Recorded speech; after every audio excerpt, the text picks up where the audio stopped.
Hello everyone, I am Priyanka Gaur. Welcome back to my channel learning with pace. तो आज का जो हमारा चैप्टर है that is our first school. ये है थर्ड क्लास की ईवीएस चैप्टर नंबर 4। तो यहाँ पर बच्चे पढ़ेंगे हमारा पहला स्कूल, इसके बारे में। अब यहाँ पर ना बच्चों को अपनी फैमिली की इम्पोर्टेंस पता चलेगी, फैमिली मेम्बर्स के बारे में पता चलेगा एंड फैमिली की टाइप्स पता चलेंगी, न्यूक्लियर एंड जॉइंट्स दोनों फैमिलीज़ के बारे में पता चलेगा।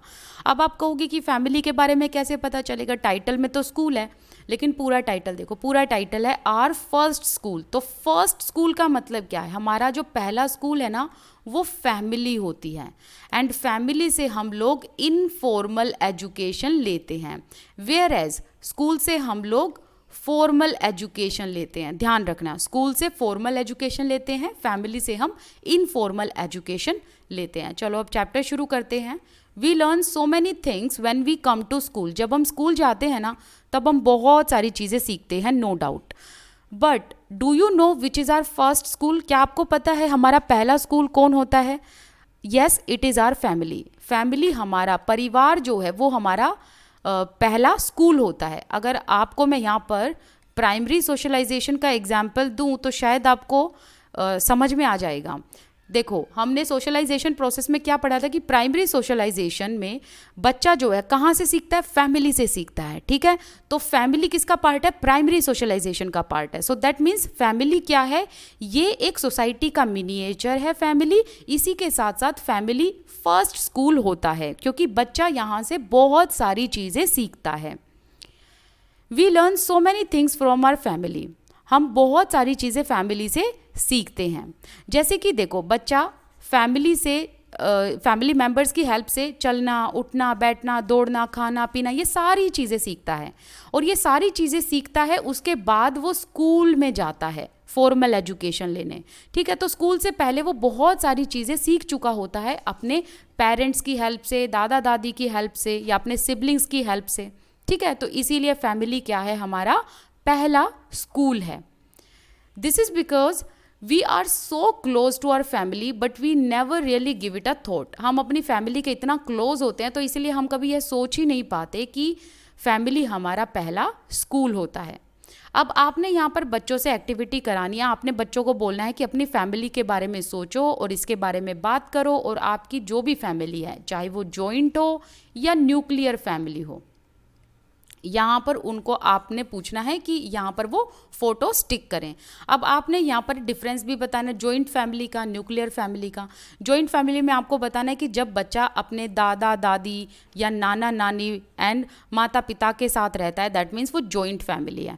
न्यूक्लियर फैमिली वो होती है जहाँ पर बच्चा अपने माता पिता और भाई बहन के साथ रहता है। और यहाँ पर जॉइंट में चाचा चाची, ताऊ जी, ताई जी, इन सबको भी आप इसमें बता देना कि जॉइंट फैमिली में ये लोग भी होते हैं।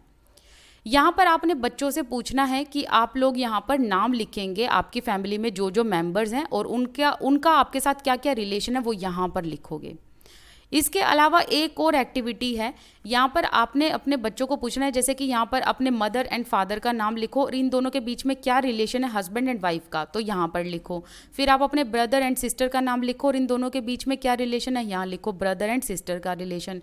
या फिर अगर आपके 2 भाई हैं तो आप यहाँ पर रिलेशन लिखो brother and brother.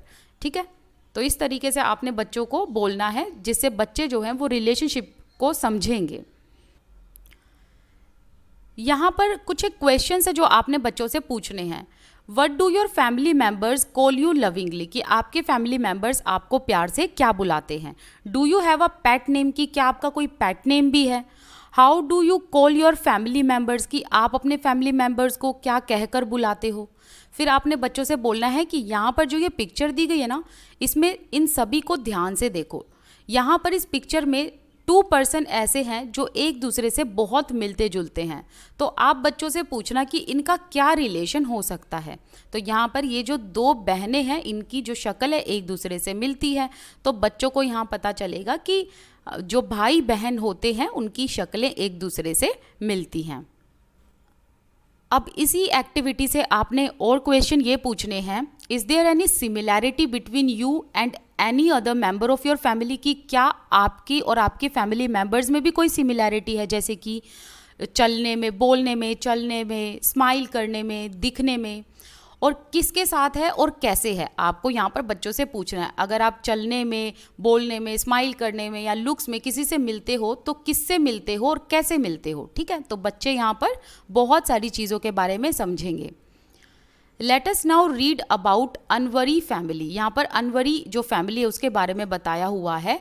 The older member of Anwari families work as dhobis. ये धोबी की तरह, ये इनका काम जो है ये धोबी का काम है। मतलब धोबी क्या करते हैं, कपड़े धोते हैं। तो देखो यहाँ पर ये सभी मिलकर कपड़े धो रहे हैं, तो जाहिर सी बात है ये एक फैमिली से ही बिलोंग करते हैं। तो अनवरी की फैमिली में कोई वॉशिंग करता है, कोई ड्राइंग करता है, कोई क्लोथ्स को आयरन करता है, ठीक है। तो यहाँ पर सभी लोग जो हैं वो एक साथ मिलकर काम कर रहे हैं। अनवरी और जो उसका कज़न है तौफीक, ये दोनों भी अभी इसी काम को सीख रहे हैं ताकि ये अपनी फैमिली की हेल्प कर सके। यहाँ पर अब आपने अपने बच्चों से, अपने स्टूडेंट से क्वेश्चन पूछना है, is your family involve in any particular work, कि आपकी फैमिली में भी कोई ऐसा है जो साथ में मिलकर काम करता है। इफ़ यस व्हाट, अगर हाँ तो फिर बताओ कौन सा काम। तो यहाँ पर बच्चा बताएगा कि अगर उसके पापा किसी के साथ मिलकर काम करते हैं फैमिली में, जैसे चाचा दादा किसी के साथ तो मिलकर काम करते होंगे, तो वो चीज़ यहाँ पर बच्चा बताएगा। फिर आप बच्चे से पूछना कि क्या आप अपने फैमिली मेम्बर्स की हेल्प भी करते हो इस काम में, तो बच्चा हाँ या ना में जवाब देगा। अब आपने यहाँ बच्चों को बताना है that we learn many things from our family member, कि हम अपने फैमिली मेम्बर से बहुत सारी चीज़ें सीखते हैं। जैसे कि अनवरी और उसके कज़न ने अपने अंकल से साइकिल चलानी सीखी थी। तो आप भी यहाँ पर बच्चों को बोलना कि आप भी अपने फैमिली मेम्बर से बहुत कुछ सीखते हो, लेकिन आपको बताना है कि क्या सीखते हो और किससे सीखते हो। तो यहाँ पर एक वर्कशीट दी गई है, जैसे कि when I am sad I go to my, of course सी बात है, जब बच्चा दुखी होता है तो वो कहाँ जाता है, अपनी मदर के पास जाता है। So when I am sad I go to my mother. When I want to know about the past I go to my grand parents. When I want to share my secrets I go to my siblings और cousin. When I do something wrong I go to my grand parents, क्योंकि वो mummy papa की डांट से हमें बचाते हैं, है ना। Everyone removes there shoes before entering the house. देखो सुरेखा की फैमिली में ना एक प्रैक्टिस है, वो ये है कि इसके घर में अगर कोई भी एंटर करता है तो सभी लोग अपने शूज़ को, अपनी चप्पलों को बाहर उतार कर ही घर के अंदर एंटर करते हैं। लेकिन जो सुरेखा के फ्रेंड हैं वो अपने शूज़ को बिना उतारे घर में एंटर कर जाते हैं। So Surekha's grand father gets angry at that. अब इसीलिए सुरेखा के ग्रैंड फादर को बहुत गुस्सा आया।